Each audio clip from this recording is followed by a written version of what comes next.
Alright guys, quick video on replacing this rear motor mount. This one came off a 2011 Dodge Avenger, but look at that thing, gone. But this also goes for like Jeeps, Dodge Caliber. I'll put the list in the description for all other vehicles that this might go for, but definitely this one's a Dodge Avenger. Just the rear motor mount. It sits right there.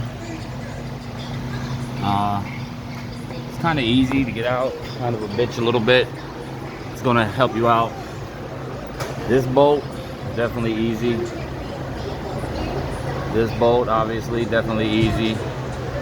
This one was a little bit of a pain because of the transmission pin in the way.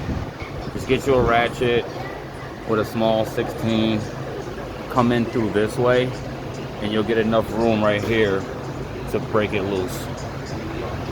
And then you just gotta inch your way after that. You're inching it loose after that. Once it comes loose, you can take it out with your hand. Just take out those two, take that out, come in the back, take out those two. Then once you got those out, you have to take out the O2 sensor so you can be able to pull this out. You gotta lift it up and pull out. You're gonna fight against the firewall a little bit, but just grab it, pull it up, and bring it out, and then you'll be good. I haven't seen any videos really like that on YouTube, so I'm just putting this one up there. It's a really simple job, just gotta take your time with it.